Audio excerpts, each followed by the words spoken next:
বাহিরের মতো। একটু ওয়েট করব, আমি জানি না আমিও মামলা খাচ্ছি কিনা আল্লাহ জানে। এই যে ওভার স্পিড তো মামলা। আসসালামু আলাইকুম ভিউয়ার্স, আপনারা সবাই কেমন আছেন? আশা করি সবাই ভালো আছেন। আজকে নতুন একটা মানে এক্সপিরিয়েন্স গ্যাদার করলাম, সেটা হচ্ছে হাইওয়েতে স্পিড ক্যামেরা। আগে তো পুলিশরা স্পিড গান নিয়ে দাঁড়া থাকতো, বাট এখন আজকে দেখলাম যে বাহিরের দেশের মতো স্পিড ক্যামেরা লাগানো আছে। লাইক স্পিড লিমিট ছিল ওই রোডে, এই রোডে টোটাল রোডেই মেবি স্পিড লিমিট 80। আমার গাড়ির স্পিড ছিল অ্যারাউন্ড 101, 2 এরকম স্পিড ছিল। আর রাস্তা ফাঁকা ছিল, টানতেছিলাম। আর মেইনলি আপনারা যারা এই ঢাকা চিটাগং হাইওয়েতে আপ ডাউন করেন তারা জানেন যে নতুন দাউদকান্দি বা মেঘনা ব্রিজগুলো অনেক ওয়াইড এবং অনেক স্মুথ রোড। সো ওখানে নর্মালি 100 খুব একটা বিষয় না। সো আমি 100-তে ছিলাম, 101, 2 এরকম স্পিডে ছিলাম। হঠাৎ করে মেঘনা ব্রিজ থেকে নামতেছি, মেঘনা ব্রিজ থেকে নামতেছি চিটাগং, ঢাকা থেকে চিটাগং যাওয়ার পথে। হ্যাঁ, মেঘনা ব্রিজ থেকে নামতেছি, ওখানে একটা নতুন করে একটা ফুট ওভার ব্রিজ করছে। ওই ফুট ওভার ব্রিজের মধ্যে দেখি যে ক্যামেরা সেট করা। কিভাবে বুঝলাম সেটা হচ্ছে আমি দূর থেকে ফলো করতেছি, ফ্ল্যাশিং হচ্ছে। সো আই থট যে অন্য কোনো গাড়ির হয়তো হাই বিম বাড়ি মারতেছে বা এই ধরনের কিছু একটা।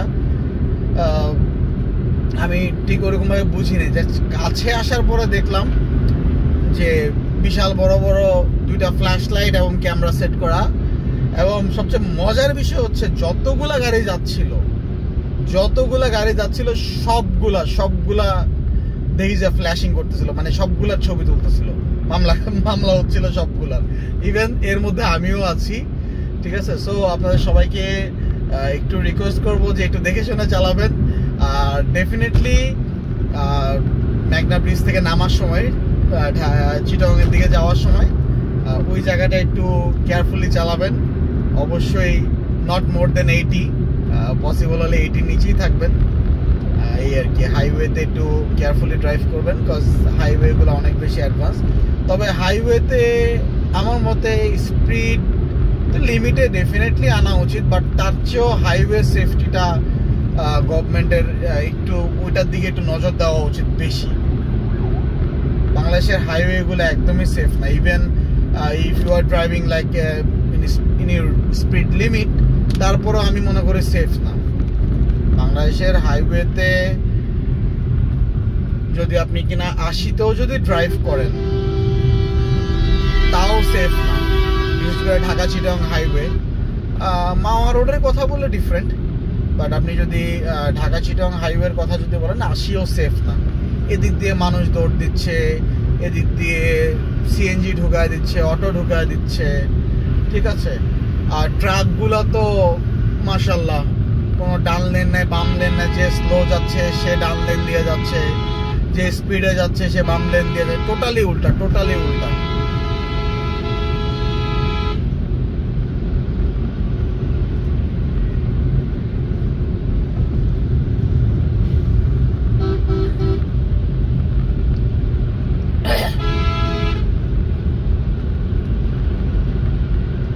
এই জিনিসগুলোর প্রতি নজরটা একটু বেশি দেওয়া উচিত।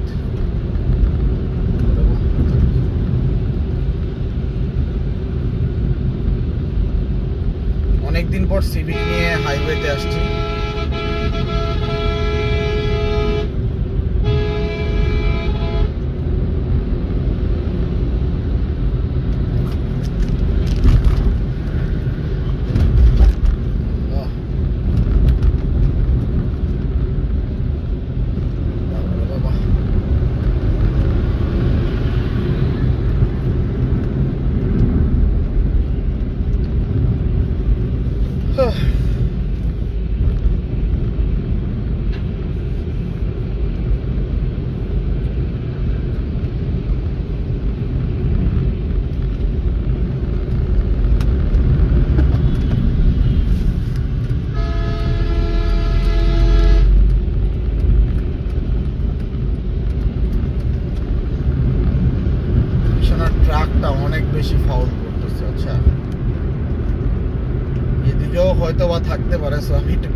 হয়ে যায় আগে থেকেই।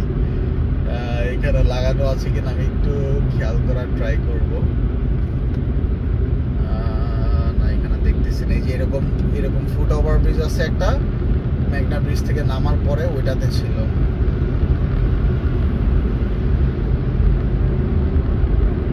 নামার সময় থাকলে থাকতে পারে। ও, ব্রিজের উপরে তো মেবি স্পিড লিমিট 60 মনে হয় নাকি, কত I don't know, 60 or 80 maybe.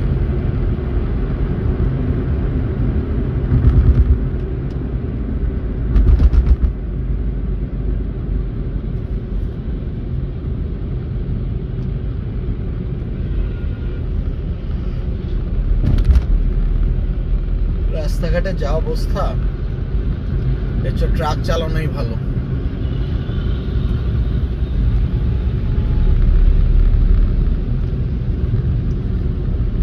Top speed ঠেকায় বসে থাকবো লোড ট্রাক নিয়ে, 45, 50, 60, এর বেশি উঠবো না।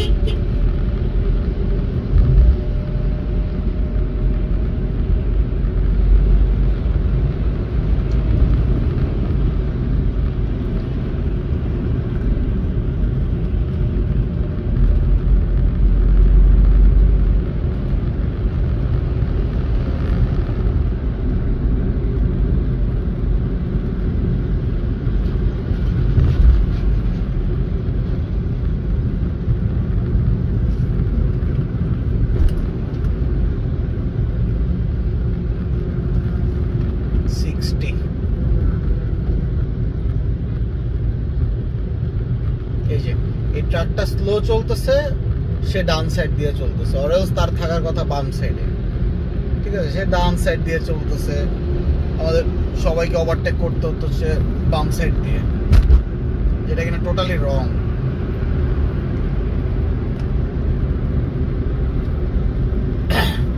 আর কিছু কিছু ড্রাইভার তো দেখা যায় যে ওই ডান সাইড দিয়ে চলতেছে তো চলতেছে, সামনে কিছু থাকুক বা না থাকুক ডাজন্ট ম্যাটার, সে তার মতো চলতেই থাকে, কোনো সাইডও দেয় না, কিছু না।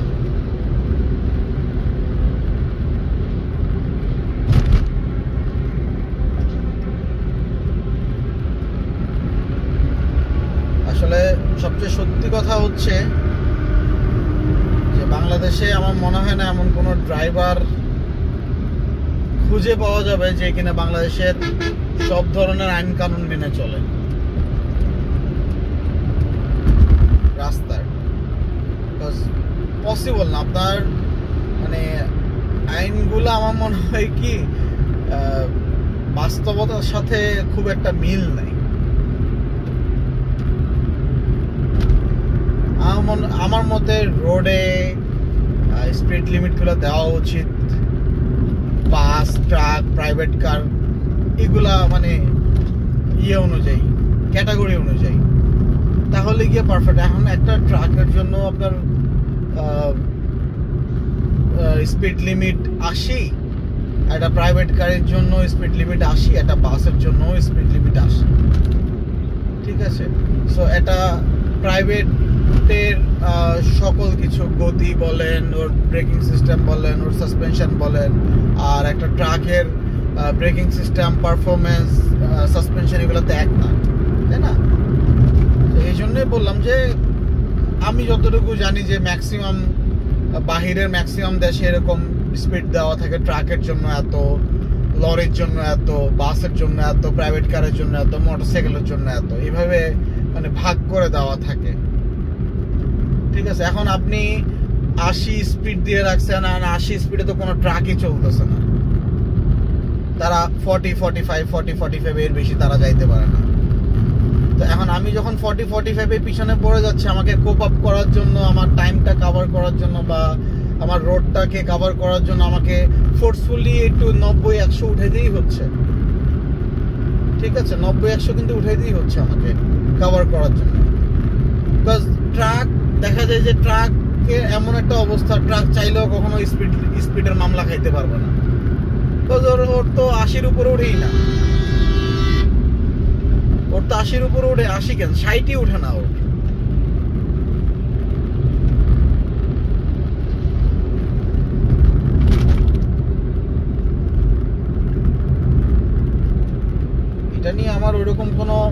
দুঃখ বা ইয়ে নাই,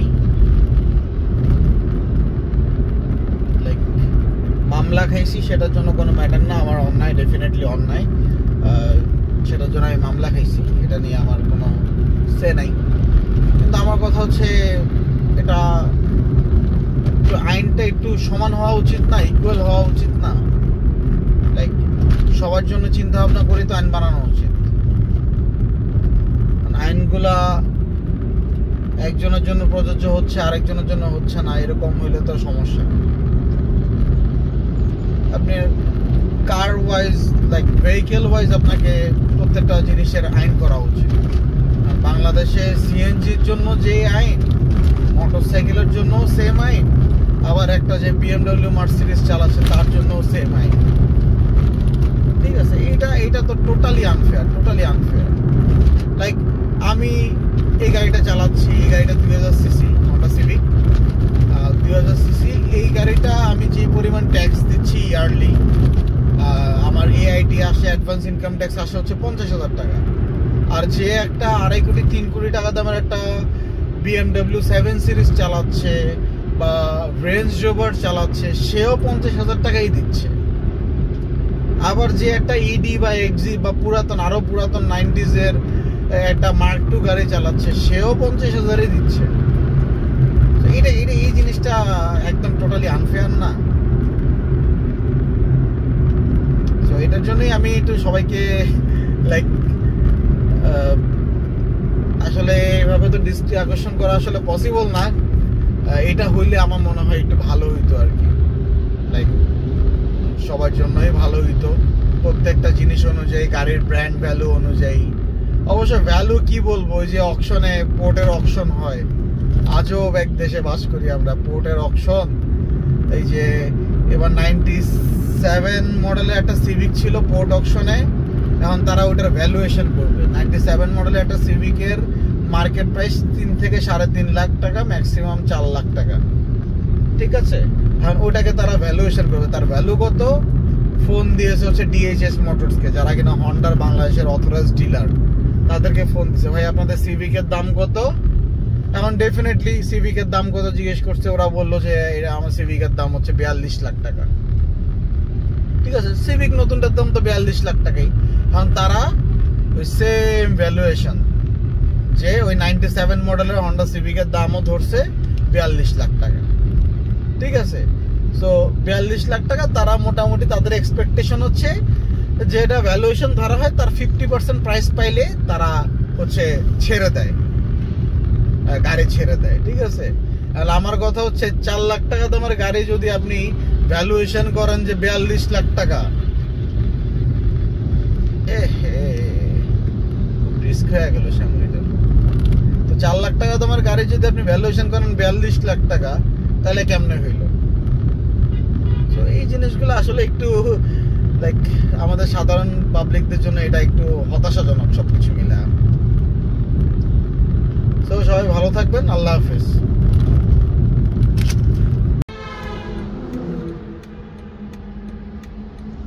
এই যে মেঘনা ব্রিজের ইয়েতে, টোলে, সরি টোলে না, চিটং থেকে ঢাকা যাওয়ার পথে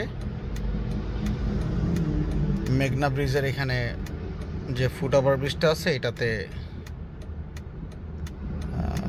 ফ্ল্যাশ ক্যামেরা বসানো হয়েছে বাহিরের মতো।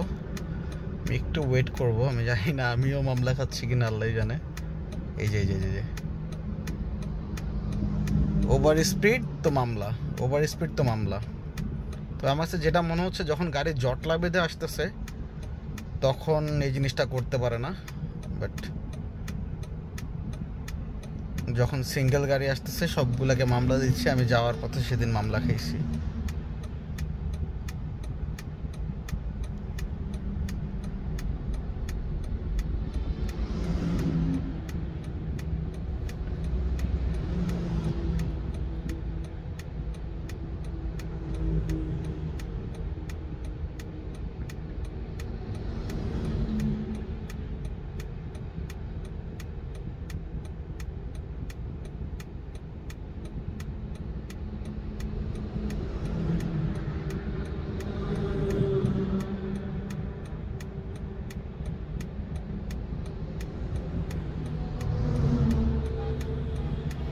এখন জটলা বেঁধে আসতেছে, এখন মামলা দিচ্ছে না।